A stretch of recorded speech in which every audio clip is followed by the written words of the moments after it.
Raving till 6000 RPM. भाई क्या ही मजा आ रहा है इसे चलाने में, ये चेक करो। जो पावर टू वेट रेशियो है, जो कॉन्फिडेंस ये दे रही है ना, बहुत ही गजब का है। शार्प लेन्स लेने में गाड़ी कहीं भी अपना लेन नहीं छोड़ती। मतलब यहाँ पर अगर मैं सीधे कर रहा हूँ ना, गाड़ी 1% भी बॉडी रोल मुझे फील नहीं हो रहा है। 190 mm का ग्राउंड क्लियरेंस है। स्टीयरिंग फीडबैक भी देखो इजीली रिसेंटर हो गया। इस सेगमेंट में अगर सबसे बढ़िया माइलेज आपकी प्रायोरिटी है तो आप स्विफ्ट की ओर जा सकते हो, बिकॉज पेट्रोल में 25 का माइलेज वो निकाल के देती है और सीएनजी में अराउंड 33 से 34 किलोमीटर पर केजी का माइलेज। एल्ट्रॉज में नो डाउट बिल्ड क्वालिटी बहुत बढ़िया मिलने वाली है अगर फ्रॉन्क्स एंड एल्ट्रॉज को कंपेयर करते हो। तो दोस्तों, क्या आपका भी 8 से 10 लाख रुपए तक का बजट है और आपकी फैमिली के लिए एक हैचबैक लेना चाह रहे हो, ऐसी गाड़ी जो दिखने में भी बड़ी हो, ग्राउंड क्लियरेंस भी बढ़िया दे और माइलेज भी अच्छा दे, तो यार आज की ड्राइव वीडियो आपके लिए रहने वाली है। तो आज हमारे साथ फ्रेम में है मारुति सुजुकी फ्रॉन्क, जिसे आप मिनी ग्रैंड विटारा भी बोल सकते हो। ब्लैक कलर में भाई क्या ही लुक्स इसके आ रहे हैं। प्रॉपर इसे ड्राइव करने वाले हैं बिकॉज सिर्फ 6,85,000 6,85,000 रुपीज से गाड़ी स्टार्ट हो जाती है। एंड कंपटीशन की बात करें तो मारुति से ही आपको स्विफ्ट एंड बलिनो जैसे ऑप्शंस मिल जाते हैं। और ऑप्शंस की बात करें तो i20, grand i10 Nios, एल्ट्रॉस, Tiago, ढेर सारे ऑप्शंस है। इस गाड़ी को लेना वर्थ इट है कि नहीं, सारी बातें करेंगे। बिकॉज पेट्रोल का top end variant delta plus को हम ड्राइव करने वाले हैं, जो कि सबसे ज्यादा बिकता है। और इसकी सबसे बड़ी यूएसपी क्या बन जाती है पता है? इसका 1.2 लीटर का 4 सिलेंडर इंजन और साथ ही में 190 mm का ग्राउंड क्लियरेंस, जो इसे सेगमेंट में सबसे अलग बनाता है। तो चलाकर देखेंगे भाई ब्रेकिंग कैसी है, चलने में कैसी है और आपके परिवार के लिए सही चॉइस रहेगी कि नहीं। तो इंट्रो में ज्यादा टाइम वेस्ट करते नहीं है, रेनी वेदर हो रहा है, रेनी ड्राइव होने वाली है, तो चलते हैं इसे ड्राइव करने के लिए। ऑलराइट गाइस, आ चुके हैं all new Maruti Suzuki Fronx के इंटीरियर में। 1.2 लीटर का टॉप वेरिएंट रहने वाला है। कीज आपको इसमें बेसिक ही मिलेगी। इसके अपर मॉडल जो जेटा एंड अल्फा आते हैं ना, वहां से आपको कीलेस एंट्री मिल जाती है।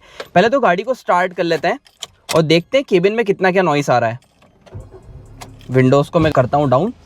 देखो नॉइस तो आने वाला है, इंजन बहुत रिफाइंड है, फिर भी अगर मैं रैव करके दिखाऊं,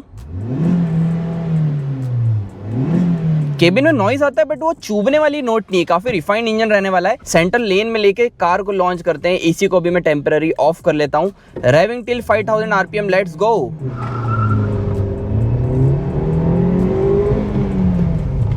भाई पावर तो है यार गजब की, मतलब पुल करने में लिटरली मजा आ रहा है। ये चेक करो,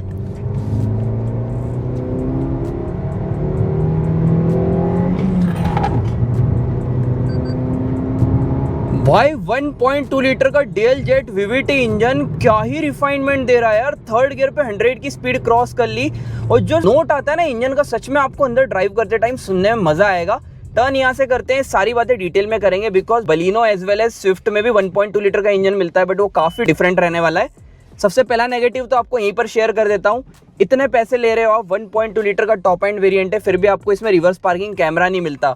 9-10 लाख रुपए देने के बाद भी रिवर्स पार्किंग कैमरा नहीं है। साथ ही में जिनकी हाइट कम है उनके लिए सीट हाइट एडजस्टमेंट भी नहीं है, तो मुझे इसी टाइप से पीओवी रख के आपको दिखाना पड़ेगा।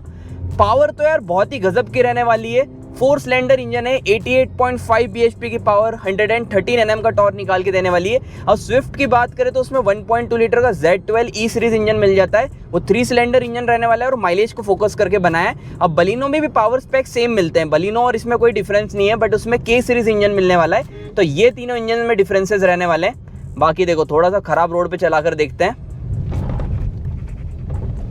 सबसे बड़ी यूएसपी इसका ग्राउंड क्लियरेंस बन जाता है। 190 mm का ग्राउंड क्लियरेंस इसका रहने वाला है। थोड़े बहुत पैनल में से नॉइस मुझे आ रहे हैं, मे बी कुछ सामान रखा हो इसलिए। टर्निंग रेडियस से रिलेटेड भी कोई दिक्कत नहीं आएगी बिकॉज स्टीयरिंग आप देखो कितना लाइट है, इजीली मैं टर्न कर सकता हूँ। छोटी सी गाड़ी है, कम जगह में इजीली टर्न हो जाती है। 190 mm का ग्राउंड क्लियरेंस है। स्टीयरिंग फीडबैक भी देखो इजीली रिसेंटर हो गया, तो ऐसे आपको टकराने जैसा इशू भी नहीं आने वाला है। और दूसरा एडवांटेज इसका बन जाता है 16 इंचेस के व्हील। अब स्विफ्ट से कंपेयर करो तो बड़े टायर्स आपको इसमें मिलने वाले हैं। एंड ओवरऑल थोड़ा सा हाई स्पीड ले जाकर देखते हैं फिर से, बिकॉज पुल करने में मजा आ रहा है।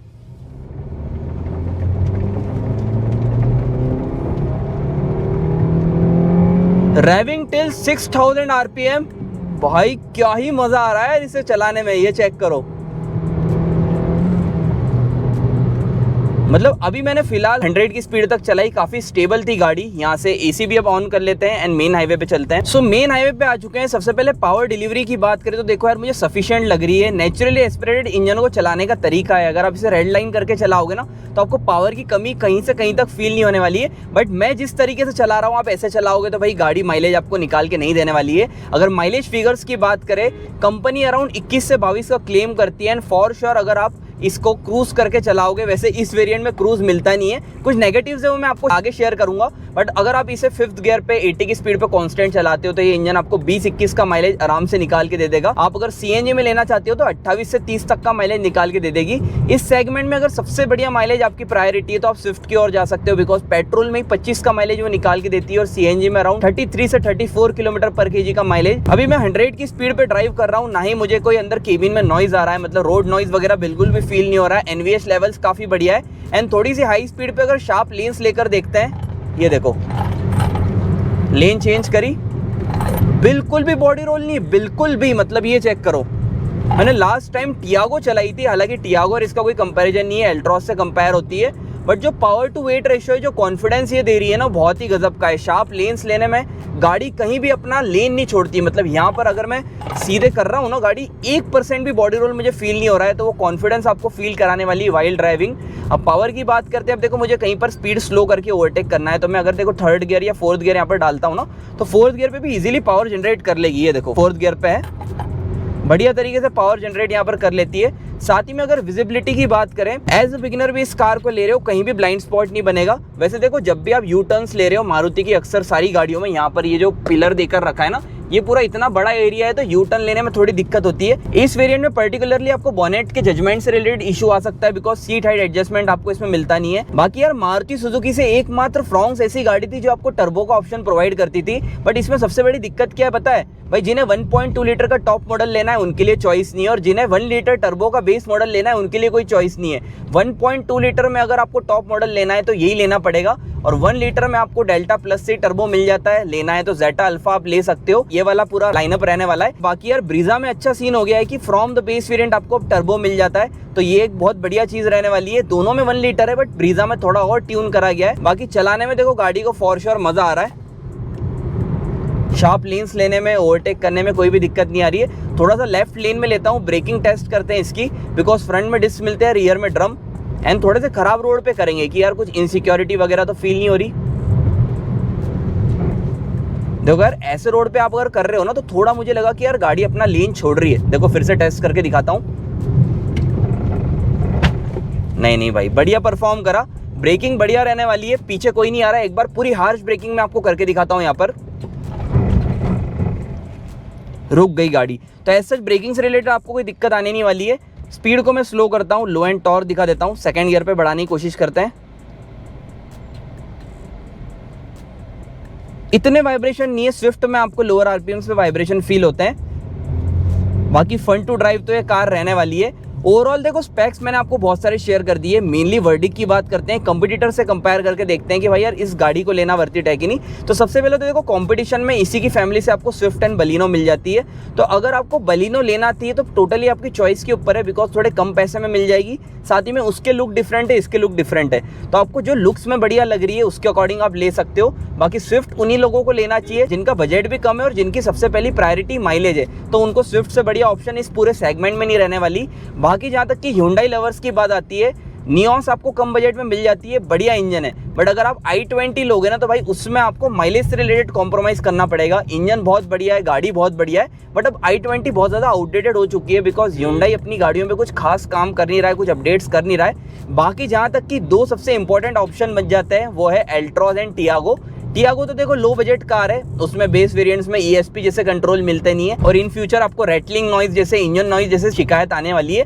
एल्ट्रॉस में नो डाउट बिल्ड क्वालिटी बहुत बढ़िया मिलने वाली है। अगर फ्रॉन्क्स एंड एल्ट्रॉस को कंपेयर करते हो, बिल्ड क्वालिटी उसमें बढ़िया मिल जाएगी। 2 चीजें ध्यान में रखने लायक है, उसमें 3 सिलेंडर इंजन मिलता है, बट टर्बो चार्ज मिलने वाला है, पावर अच्छी देगा बट वाइब्रेशन भी प्रोवाइड करने वाला है, और कंपैरेटिवली इसके कंपैरिजन में माइलेज कम मिलने वाला है। तो ये पूरा सीन रहने वाला है। ओवरऑल गाइज ये क्विक ड्राइव एक्सपीरियंस था ऑन ऑल न्यू फ्रॉन्क्स 2026। इस साल लेने का प्लान कर रहे हो तो यार फॉर श्योर आप ले सकते हो। अब देखो यार इसमें जो हेडलाइट का प्लेसमेंट है ना, वो भी नीचे देकर रखा है, बिकॉज फॉग लैम्प जैसा ऑप्शन नहीं है, तो हो सकता है बहुत सारे ओनर्स को इस हेडलैम्प को अपग्रेड भी कराना पड़े, बिकॉज नाइट में कुछ खास विजिबिलिटी इसकी रहने नहीं वाली है। ओवरऑल फ्रॉन्क्स लेने के लिए मुझसे 3 बड़े रीजन पूछोगे तो मैं बोलूंगा भाई बड़ी दिखने वाली गाड़ी है, रोड पे देखते हो तो एक नॉर्मल हैचबैक से अलग दिखती है। दूसरा एडवांटेज इसका रहने वाला है माइलेज, बिकॉज 4 सिलेंडर इंजन है, नेचुरली नेचुरली एस्पिरेटेड इंजन है, तो माइलेज आपको बढ़िया निकाल के देने वाला है। और तीसरी बन जाती है सबसे बड़ी यूएसपी, जो कि है रीसेलिंग और रिलायबिलिटी। मारुति के इंजन है तो देखो रिलायबल तो रहने वाले हैं, लो मेंटेनेंस भी रहने वाले हैं, बट इन गाड़ियों को अगर आप बेचने जाते हो ना तो भाई लॉन्ग टर्म में रीसेलिंग बहुत बढ़िया निकाल के दे देते हैं। ओवरऑल टर्निंग रेडियस की बात करते हैं, इतनी कम जगह में मुझे रिवर्स भी लेने की जरूरत नहीं पड़ेगी। और स्टीयरिंग फीडबैक भी देखो, काफी बढ़िया स्टीयरिंग फीडबैक रहने वाला है। तो अकॉर्डिंग टू मी भाई 8-10 लाख रुपए के बजट में फॉर श्योर आप इस गाड़ी को कंसीडर कर सकते हो। बाकी आज की ड्राइव वीडियो को एंड करते हैं गाइस। आई होप आपको वीडियो में मजा आया होगा। यहाँ तक देखिए अच्छी लगी हो तो यार लाइक करना, चैनल को सब्सक्राइब कर लेना। सो मिलते हैं इस इंटरेस्टिंग कंटेंट के साथ।